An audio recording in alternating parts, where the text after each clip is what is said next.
Vous allez bien? Oui, moi ça va, merci. Merci, ça va. Ça va bien. Vous avez dû le voir, en fait, la semaine dernière, on a parlé de la beauté de l'Église. Toute cette semaine, on a prié pour l'Église. Bon, je vais continuer sur le thème de l'Église. Il y a quelque chose, le Seigneur nous a saisis, en tout cas, sur ce thème. Et effectivement, le frère Epifanio nous a apporté ce message magnifique et très poétique sur la beauté de l'Église la semaine dernière.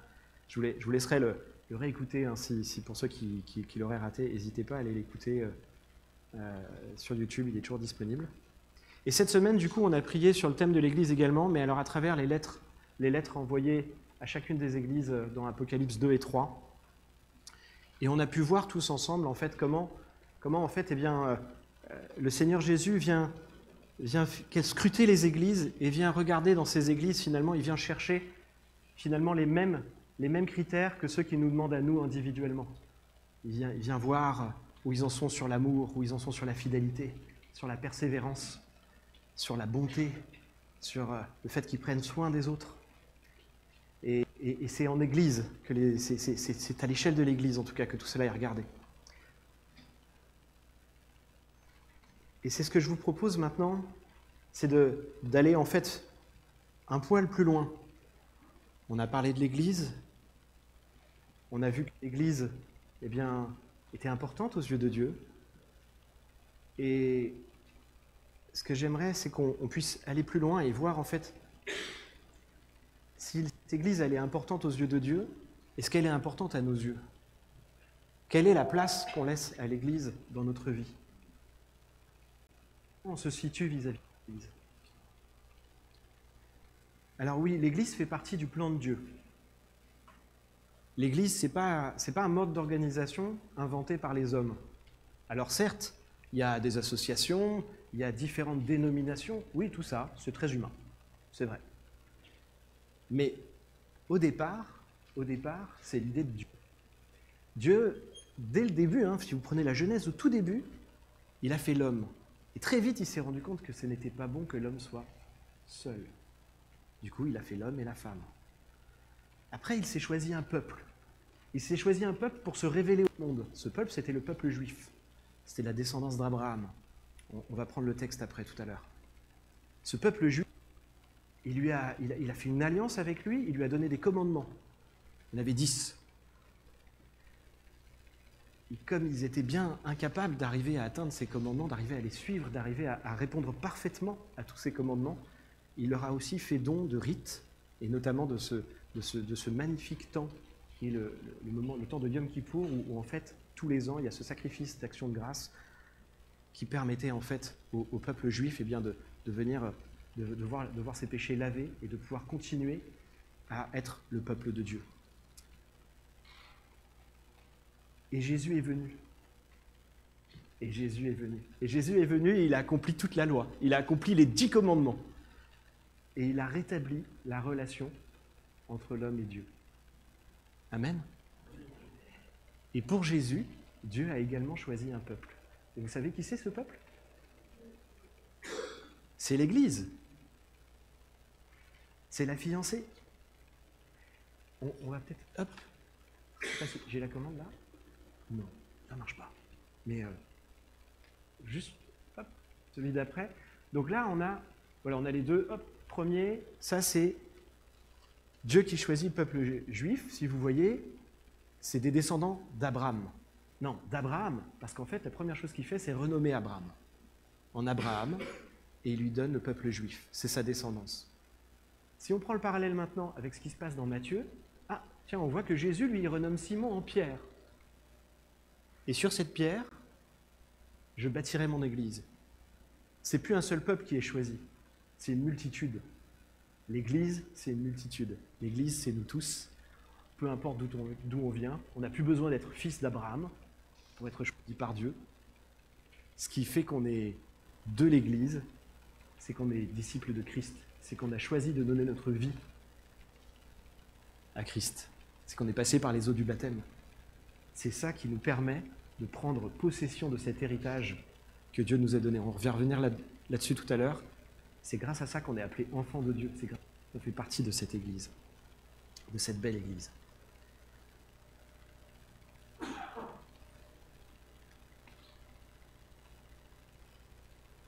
Mais alors, quel est le but de l'Église? Pourquoi Dieu a besoin de l'Église? Après tout, Jésus est venu tout accomplir, on est d'accord? Il a tout accompli. Et alors, pourquoi il y avait besoin de l'Église? Et alors là, on peut trouver une réponse dans Éphésiens 3. Dans Éphésiens 3, au verset 8 à 10, Paul nous parle de quelque chose, il nous parle d'un mystère.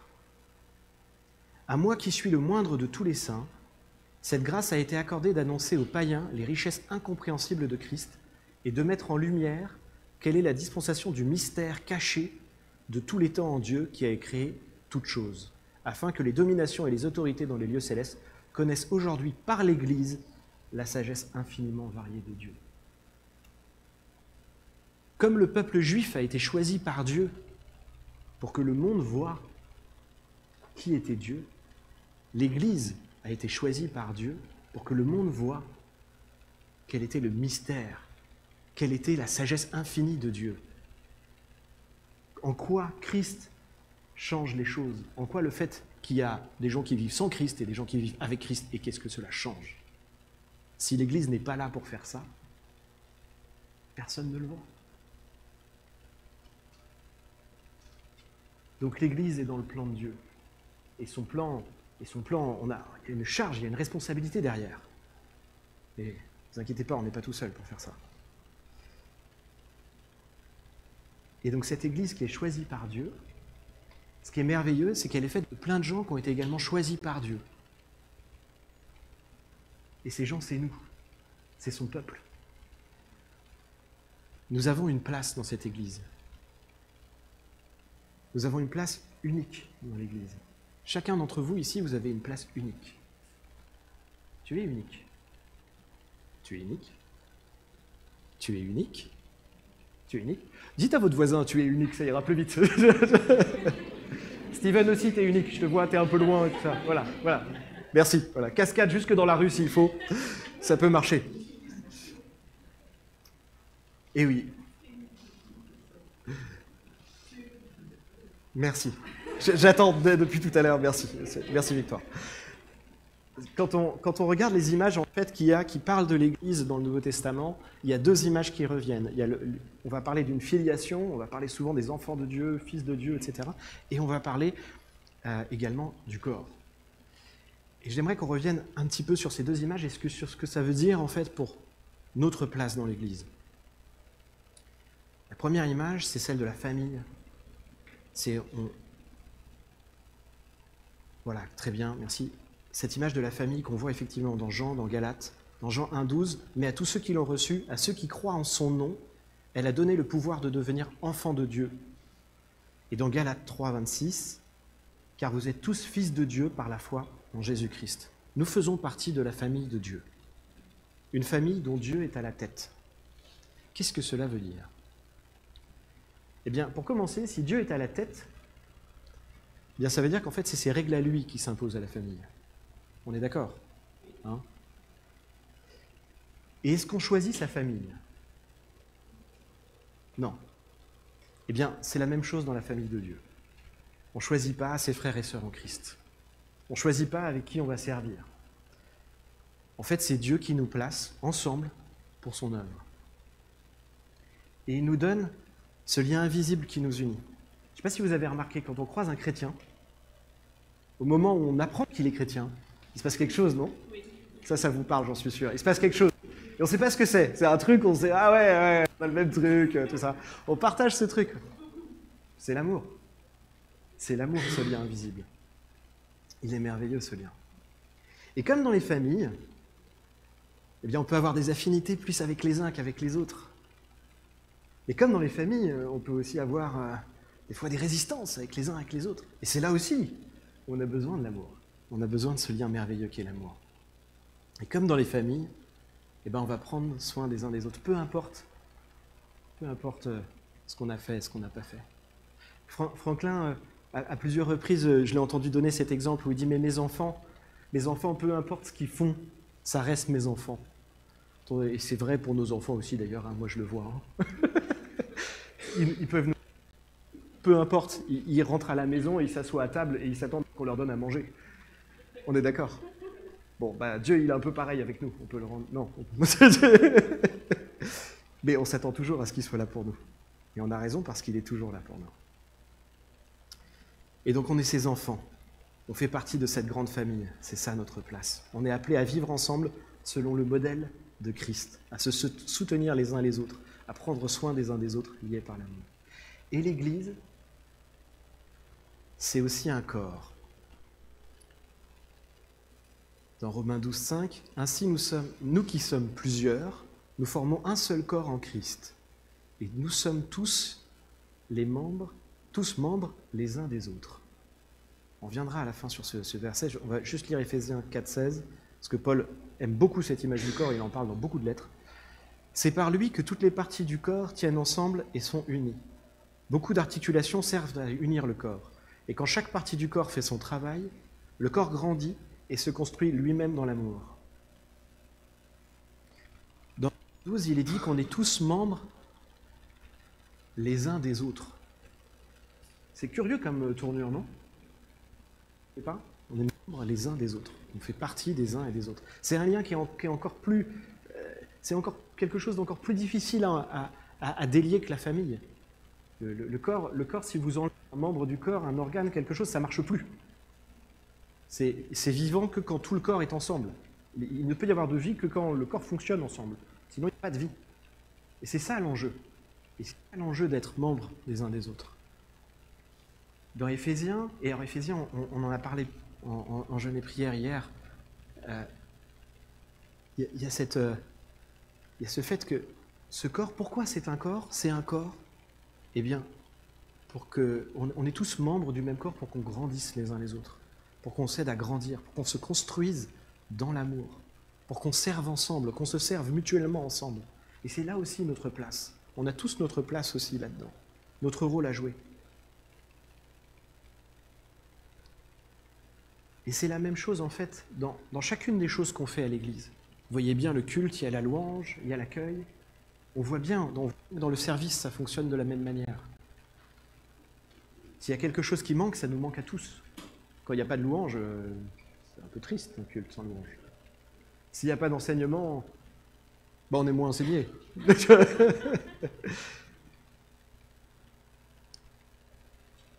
Dieu nous a donné des dons. Il nous a donné des dons pour l'édification du corps. Il nous a donné des dons pour qu'en fait chacun on puisse avoir une place dans ce corps. On puisse servir à la croissance de ce corps. Éphésiens 4, 11.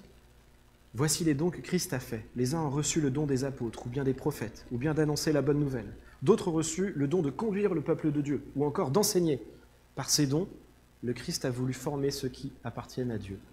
Ainsi, ils peuvent accomplir leur service de chrétiens pour construire le corps du Christ. » Donc Dieu nous a équipés. C'est ça qui est formidable, c'est qu'en plus de nous avoir mis tous ensemble, même si on ne l'a pas choisi, en plus de nous avoir donné l'amour, qui nous permet de résoudre beaucoup de choses, eh bien, il nous a équipés de dons, et de dons particuliers pour qu'on puisse trouver notre place, pour qu'on puisse s'aider les uns les autres, pour qu'on puisse porter du fruit. Et alors ça aussi, on en a parlé en jeûne et prière hier, on a prié là-dessus.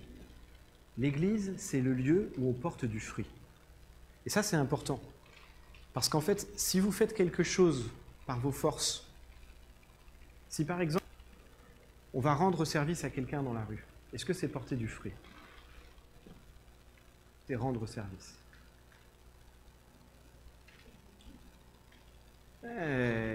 On va travailler ça. Les fruits, d'où ils viennent ces fruits? Ils viennent de l'esprit. Si c'est l'esprit qui nous dit d'aller aider la personne dans la rue, si c'est nous-mêmes, ah ouais, c'est compliqué, hein? C'est compliqué. On va continuer à travailler ça. Mais c'est intéressant parce que, en fait, les dons que Dieu nous a donnés, il les a donnés d'abord pour l'Église, d'abord pour qu'ils servent dans l'Église, d'abord pour qu'en fait l'Église se mette en marche, pour qu'elle se mette en mouvement, pour qu'elle fonctionne. Et du coup, les fruits, le premier lieu où il y a les fruits, c'est également dans l'Église. Les deux sont liés. Je ne dis pas qu'il ne peut pas y avoir des bonnes choses à l'extérieur, attention. Je dis que le premier lieu, c'est l'Église. Et ça doit être l'Église. Si demain, moi, je vais aller apporter le même message dans une réunion dehors, pour parler de Jésus, simplement en disant aux gens vivez bien ensemble, soyez bienveillants les uns avec les autres. À qui va la gloire? Je ne vais pas porter de fruits. Je vais faire du bien aux gens, mais je ne vais pas porter de fruits. Ça va s'appeler du développement personnel, ça va s'appeler comme vous voulez, et ça ne va pas porter de fruits. Quand quelqu'un il vient faire une prédication sur TikTok pour montrer comment il est un grand prédicateur ou pour montrer comment sa vie est saine, est-ce qu'il porte du fruit? Il faut se méfier, en fait. Il y a eu beaucoup d'errements dans l'Église, et on le voit dans les lettres de Paul. C'est pas pour rien que... Enfin, c'est quand même dingue. On n'a pas beaucoup de lettres, en fait. Hein. Quand vous prenez la Bible, on n'a pas une très grosse épaisseur à Jésus. Hein. On n'a pas grand-chose. Hein. C'est tout petit. Hein. C'est bien, là, je suis dans Matthieu, ça commence là. Voilà, hein, ça fait ça. Hop. On va pas tricher, quand même. On met quelques pages. Non, Malachie, c'est déjà de l'autre côté. Voilà. Ça, c'est ce qui nous reste après la venue de Jésus. Et avant, pour expliquer les prophéties que Jésus a réalisées. L'œuvre de Jésus est grande. Dans ces lettres, dans ces textes, je ne sais pas si vous avez noté le nombre de références qu'il y a aux faux prophètes, qu'il y a aux faux enseignants, aux faux enseignements. Parce que c'est un piège, c'est un vrai gros piège pour nos églises. Et des fois, en fait, même nous, sans faire exprès, en voulant bien faire, on peut se retrouver là-dedans. On peut se retrouver à aller se dire « je vais faire du bien, je vais aller dire des choses qui seront bien ». Mais si ça ne vient pas de Dieu, il faut se méfier. C'est ça mon point, c'est attention aux faux enseignements. Attention à ce qui est dit dans les réseaux sociaux, attention à ce qui est dit à l'extérieur de l'Église, attention à ce qui est dit qui ne correspond pas à la parole de Dieu. Reprenez-moi si je dis des choses qui ne correspondent pas à la parole de Dieu. C'est aussi pour ça qu'on est en Église, c'est pour pouvoir eh bien, se reprendre les uns les autres. Moi, ma spécialité, c'est de me tromper de verset quand on est en discussion. Je ne sais pas si ça vous arrive. J'ai un verset en tête hyper clair, et au moment où je dis « Ah, c'est comme Paul dit dans… » Et là, je me trompe de citation. Et du coup, les gens me reprennent et disent « Ben non, c'est pas ça. » Et là, voilà. Mais la gloire va à Dieu, parce que du coup, ça veut dire que l'autre connaissait le passage, hein, et que quelque part, ça a fait l'œuvre que ça devait faire. Voilà, ça a rendu gloire à Dieu. Et c'est là-dessus que voilà. Faisons attention aux faux messages. Faisons attention aux gens qui font du bien, mais qui ne viennent pas de Dieu. Et c'est ça aussi le rôle de l'Église. C'est effectivement qu'on puisse faire attention les uns aux autres et faire attention que, on ne déborde pas, qu'on ne se trompe pas, que ce qu'on vienne apporter, que ce qu'on vienne faire, oui, c'est bien aligné sur la volonté de Dieu. Ce n'est pas lié à nos propres forces ou lié à notre propre volonté. Nous, ici, on le fait de manière collégiale.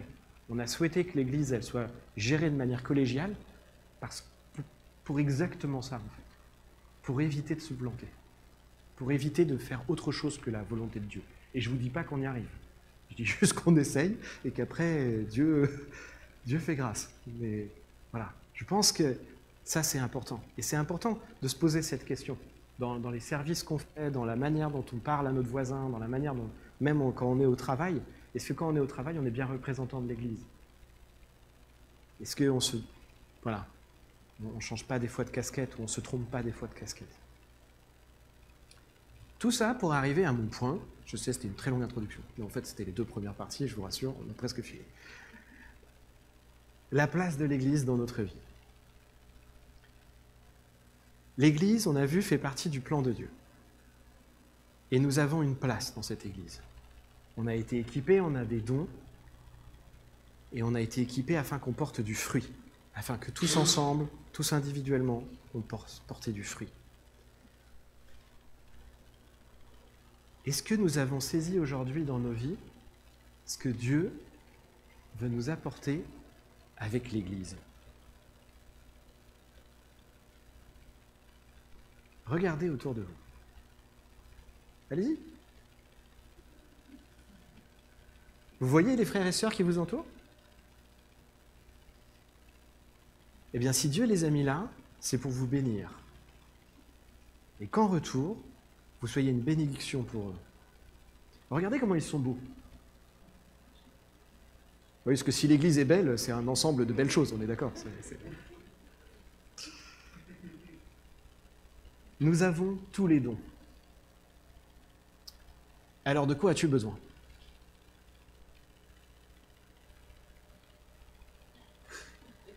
On peut faire la liste de courses. Matthieu 7, 7. J'écris les trucs, hein, sinon je me trompe de verset. Demandez et l'on vous donnera. Cherchez et vous trouverez. Frappez et l'on vous ouvrira. De quoi as-tu besoin? De plus de foi? De plus de joie? De plus de sagesse? Grandir dans l'étude de la parole? Tu te sens seul? Tu fais face à des difficultés? Tu as des soucis d'argent? Tu te poses des questions sur ton avenir? Tu as du mal dans ta marche avec Dieu? De quoi as-tu besoin? L'Église est là pour toi. Individuellement, c'est difficile. Et ça, c'est aussi un des enseignements qu'il y a, et notamment quand on parle des faux prophètes. Si on fait confiance à un homme et qu'on attend à ce que cet homme, ou cette femme, je suis désolé mesdames, puisse répondre à tous nos besoins, ça ne va pas marcher. Ça ne va pas marcher parce qu'il y a toujours un moment où elle ne va pas comprendre, où elle n'aura pas le temps, où ce sera trop compliqué, ou simplement parce qu'elle est limitée, parce que l'homme est limité. C'est pour ça que dans la parole, il est dit que c'est en Dieu qu'il faut mettre notre confiance. Mais si Dieu a mis l'Église, c'est aussi pour ça. C'est aussi pour que quand on a un besoin, l'Église soit là pour y répondre. Est-ce qu'on a conscience de ça? Moi humblement, je dirais que souvent, quand ça ne va pas, mon premier réflexe, c'est plutôt de me... je pense qu'on a tous ce réflexe-là, plutôt de se dire oh, je vais le garder un peu pour moi, je vais mettre un peu en retrait peut-être de l'Église parce que je serai plus bon pour le service si ça ne va pas, tout ça. C'est pas du tout ce qui est dit dans la parole. Dans la parole, il dit t'as un problème, toute l'Église a un problème. Tu souffres, toute l'Église souffre. Tu pleures, toute l'Église pleure. Tu te réjouis, elle est dans la... Et c'est ça qu'il faut qu'on vive, les amis. C'est ça qu'il faut qu'on vive. Ne nous coupons pas de l'Église, ne nous coupons pas des ressources de l'Église. Ne nous coupons pas de la puissance de Dieu. Parce que si on a dit que Dieu, si on a lu tout à l'heure que Dieu a donné à son Église des dons, si on a lu que par ces dons il y aura des fruits, c'est bien parce qu'elle est aussi ce véhicule, cet endroit où il y a la puissance qui agit. Ce n'est pas un homme tout seul que Dieu a choisi pour rendre témoignage de Christ. C'est l'Église. C'est tous les disciples. L'envoi, l'appel qui est fait à la fin des évangiles, il est pour tous les disciples. Il ne dit pas « toi » et peut-être toi. Non, il dit tous les disciples. Tu vas aller parler à quelqu'un de Jésus, peut-être tu vas toucher son cœur. Il va venir ici, il va voir l'amour qu'il y a pour les uns pour les autres, et là il va se dire que c'est sans doute une réalité ce que tu lui as dit. Et ça aussi c'est écrit dans la parole de Dieu. C'est dans 1 Jean 4. Mes chers amis, si c'est ainsi que Dieu nous a aimés, nous devons nous aussi nous aimer les uns les autres. Personne n'a jamais vu Dieu. Or, si nous nous aimons les uns les autres, Dieu demeure en nous, et son amour se manifeste parfaitement en nous. L'Église est le moyen de faire connaître l'amour de Dieu au monde.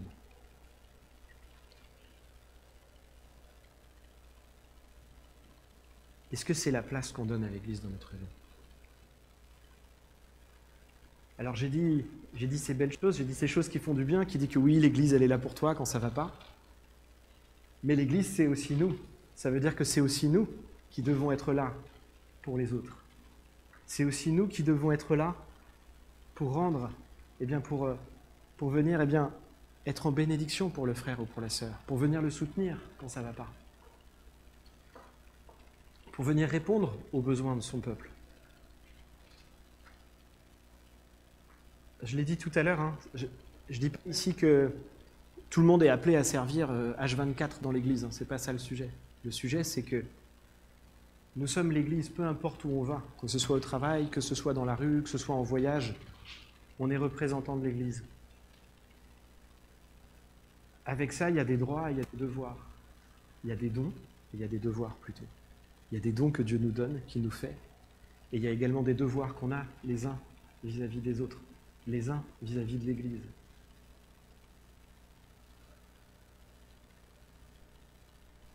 Alors, est-ce qu'on arrive à faire de cette vérité une réalité? Est-ce qu'on arrive à voir l'Église comme ça? Est-ce que quand on fait notre agenda, enfin, en tant que parent, quand on fait l'agenda, quand on reprend l'année scolaire, là c'est à peu près toujours pareil, hein, on prend les horaires d'école, les horaires de travail, on rajoute là-dessus les activités des enfants, et après on se dit, tiens, quand est-ce qu'on pourrait trouver un temps pour voir un tel ou un tel? C'est bien du jonglage. Hein, je pense que ça, tout le monde l'a. Bon, bah alors du coup, si on se dit que l'Église, c'est la famille, j'ai bien pris ma famille en compte là quand j'ai fait mon agenda. Donc si l'Église, c'est la famille, est-ce que je ne devrais pas prendre les agendas de tout le monde? Non? C'est pas ça?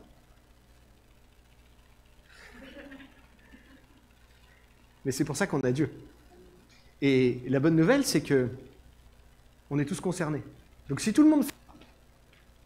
Tu vois, c'est pas juste mon agenda. Si tout le monde arrange son agenda avec ce but de faire de la place pour l'Église, des miracles peuvent arriver dans les agendas, non? On peut arriver à trouver ces temps, on peut arriver à trouver ces temps de qualité qu'on peut avoir entre frères et sœurs, on peut arriver à trouver ces temps de qualité qu'on peut avoir pour servir, pour faire l'œuvre de Dieu. On peut arriver à être vivant avec Dieu, à faire vivre l'Église. Parce que l'enjeu, il est là. L'enjeu, il est là, il est d'avoir une Église vivante, une Église qui porte des fruits. C'est une Église vivante.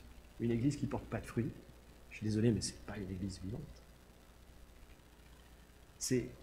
Et la condition, on a tous les clés, on a tous une part de responsabilité. Ce n'est pas juste un enjeu du pasteur ou des responsables ou des gens qui sont en charge. C'est un enjeu individuel. Pour qu'ensemble, on puisse accomplir la volonté de Dieu.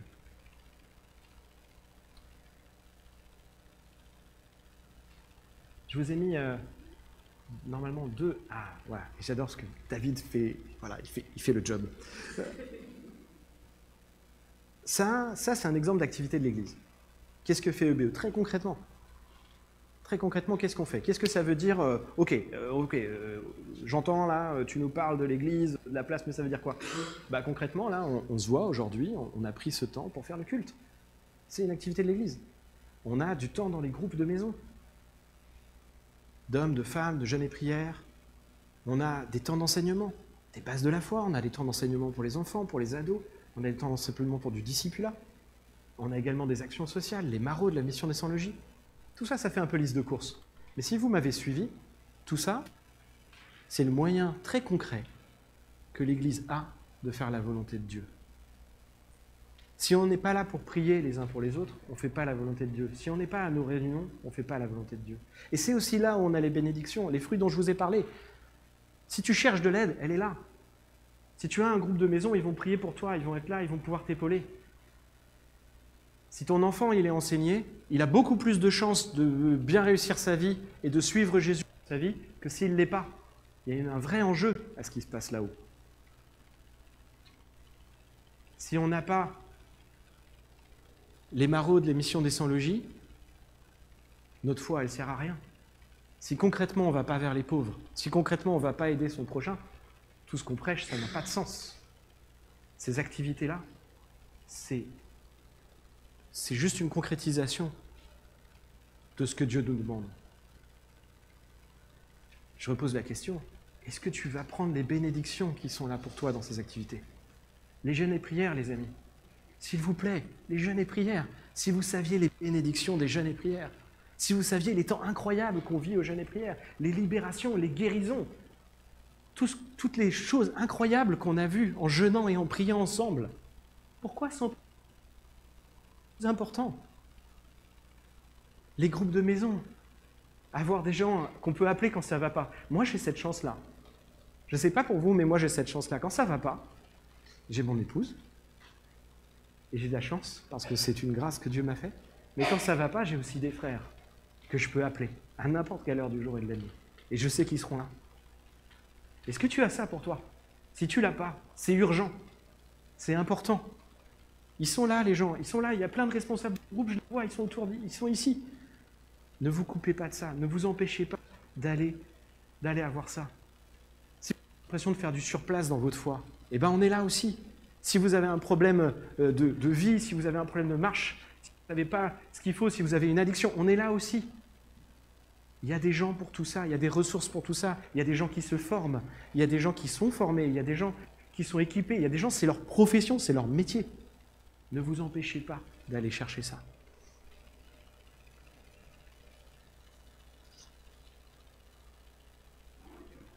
En plus de ces activités, on a également des besoins. L'Église, elle a des besoins très concrets. Et c'est une réalité. Et aujourd'hui, en fait, les gens qui servent, il y a des gens qui sont, et il faut le dire, et c'est aussi parce que on prend soin des uns des autres que j'en parle. Parce qu'il y a des gens, en fait, qui souffrent aujourd'hui, parce que du coup, la charge qu'ils ont, elle est très lourde. Parce qu'ils ne sont pas assez pour faire cette charge. Notre premier point est peut-être c'est l'école du dimanche. Je vous l'ai dit, les enjeux qui sont là-haut, ils sont énormes. Aujourd'hui, on a plusieurs besoins dans l'école du dimanche. Aujourd'hui, on cherche un responsable de l'école du dimanche, on cherche des moniteurs pour enseigner nos enfants, on cherche même des babysitters. Je ne sais pas si vous imaginez que c'est notre secrétaire, quand elle est en région parisienne, notre secrétaire Sophie qui fait déjà tant de choses, qui se retrouve à garder les bébés le dimanche. Moi, je vous le dis, ça me rend triste. Parce que, après, peut-être qu'il faudrait qu'elle laisse la place, peut-être, c'est vrai. Mais moi, des fois, je me dis quand même, avec tous les gens, regardez nos bébés. Et encore une fois, je ne veux pas accabler, ce n'est pas mon message. Mon message, au contraire, c'est de demander à ce que chacun se place devant Dieu et voit où est-ce que le Seigneur l'appelle.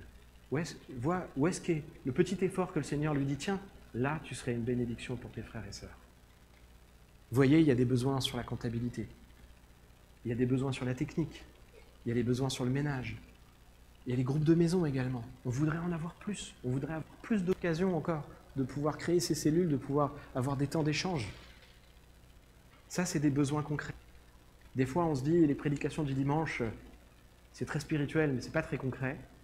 J'essaye d'y médier, j'apporte du concret. Encore une fois, l'objectif n'est pas d'accabler, l'objectif est de questionner. Ces besoins, ils sont réels, c'est nos besoins. C'est les besoins de l'Église, c'est les besoins de l'Assemblée. C'est exactement comme les dons, en fait.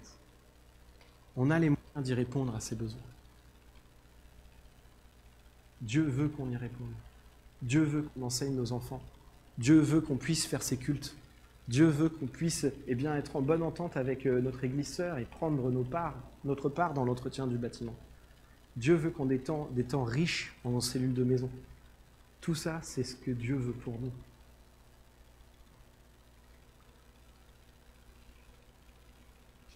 Pour terminer, je dirais simplement ça. L'Église, on a vu que c'était dans le plan de Dieu.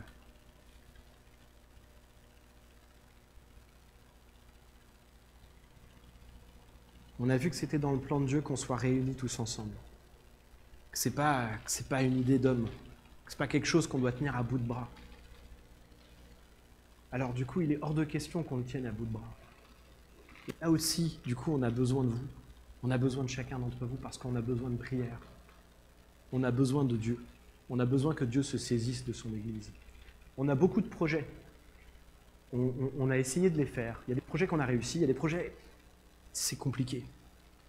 Et souvent, en fait, quand on s'aperçoit que c'est compliqué, on se dit, mais est-ce que toute l'Église était à l'œuvre? Et on s'aperçoit que, peut-être pas. Et c'est de la même manière dans tous les projets de l'Église. On a besoin que toute l'Église soit en mouvement. Ce serait complètement stupide de dire la main va gérer le truc toute seule. Parce que si le truc il est plus loin que le bras, elle ne pourra jamais l'atteindre. On a besoin des uns des autres pour que l'Église avance. Aujourd'hui, le Seigneur nous a mis certains fardeaux sur le cœur à EBE. Il nous a mis des fardeaux sur le fait d'aller faire des disciples. Il nous a mis un fardeau à Chatou sur le fait de dire il faut aller toucher cette ville qui n'a pas aujourd'hui d'église. Qu'est-ce qu'on fait en tant qu'Église pour aller là-bas? Il y en a qui se sont levés, il y a des gens qui prient, c'est bien, amen à ça. Est-ce que toute l'Église prie? Est-ce que toute l'Église se dit le matin, au moins une fois par semaine, Seigneur, va ou viens ouvrir les portes à Chatou? Est-ce que c'est la famille, hein? On parle de ça pour la famille. Quand vous avez quelqu'un dans la famille qui a un défi dans sa vie, qui cherche un travail, tu vas prier pour lui, non? Tu vas avoir une pensée comme ça pour lui. Ayez le même ressenti pour l'Église. Ayez le même souci de l'Église. Parce que si on a ce souci-là, si on essaye de faire tous le meilleur service qu'on peut, si on demande à Dieu de nous équiper, si on demande à Dieu de nous mettre là où on doit être dans l'Église, si on dit à Dieu, si on prend cet engagement avec Dieu de dire « Seigneur, je veux te faire une place pour l'Église dans ma vie et je veux avoir ma place et la prendre ». Si on prend cet engagement, eh bien alors là, on va avoir une Église vivante. Là, on verra les fruits. Là, on va voir les transformations. Là, on va voir les vies changer. Là, on va voir les vies touchées par Jésus. Pas par nous, par Jésus. Nous, on sera juste à notre place. Et lui, il fera le job. Et c'est là-dessus que je veux vous inviter à prier. Vraiment que le Seigneur nous donne de nous faire plus de place à son Église dans nos vies. Seigneur, viens toucher nos cœurs. Seigneur, viens toucher nos cœurs. Viens nous montrer comment nous pouvons mettre au service de notre communauté les dons et les bénédictions qui viennent de toi.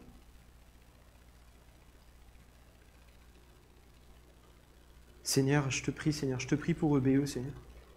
Je te prie pour EBE, Seigneur, humblement, Seigneur. Seigneur, on veut faire ta volonté. Seigneur, on ne sait des fois pas trop comment s'y prendre, mais on veut faire ta volonté. Et Seigneur, dans ton plan, Seigneur, tu ne nous as pas donné un plan différent pour nos vies que celui que tu as donné pour l'Église dans laquelle nous sommes. L'Église fait partie de ce plan, Seigneur. Et Seigneur, on veut se saisir de ton plan. On veut se saisir de ta volonté pour notre vie. On veut se saisir de ça, Seigneur, au sein de notre Église. Permets-nous, Seigneur, de porter du fruit. Révèle les dons dans notre Église, Seigneur. Viens, Seigneur, susciter les vocations dans notre Église, Seigneur. Et permets-nous, Seigneur, d'avoir l'impact, Seigneur. D'avoir l'impact, Seigneur, que nous devrions avoir, Seigneur. D'avoir l'impact, Seigneur, que toi tu as, Seigneur. Permets, Seigneur, qu'on puisse témoigner de l'amour que tu as. Permets qu'on puisse témoigner, Seigneur, de la manière, Seigneur, dont tu as changé nos vies. La manière, Seigneur, dont tu nous bouscules chaque jour, Seigneur. Qu'on soit vivant pour toi, Seigneur. Qu'on ait du zèle pour toi. Qu'on ne soit pas trouvé tiède. Mais qu'on soit trouvé brûlant pour toi, Seigneur. Père éternel, Seigneur, ne nous laisse pas tranquilles. Ne nous laisse pas tranquilles avec ce message. Ne nous laisse pas tranquilles avec cet appel, Seigneur. Père éternel, Seigneur, fais en sorte, Seigneur, qu'on ait le souci chaque jour, Seigneur, de faire en sorte que ton Église, que la fiancée que tu as choisie pour Jésus, Seigneur, eh bien, soit parfaite. Soit bien préparée, Seigneur. Seigneur, sois trouvé, Seigneur, avec les œuvres parfaites. Et ces œuvres, Seigneur, personne ne peut les faire parfaitement à part toi, Seigneur.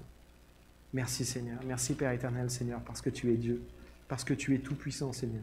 Et parce qu'alors qu'on te prie, parce qu'alors qu'on t'ouvre nos cœurs, Seigneur, toi, tu agis. Tu agis avec puissance. Tu agis en vérité, Seigneur. Tu viens faire la lumière dans nos vies, Seigneur. Et tu viens, Seigneur, enlever toutes ténèbres, Seigneur, toutes les zones d'ombre, Seigneur.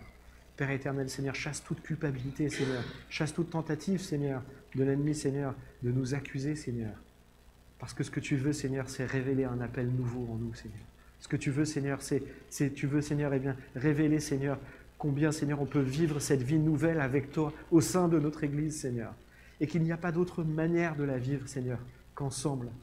Merci, Père éternel. Merci pour cette révélation puissante que tu fais dans nos vies ce soir. Sois glorifié, Seigneur, dans le nom puissant de ton Fils Jésus. Amen.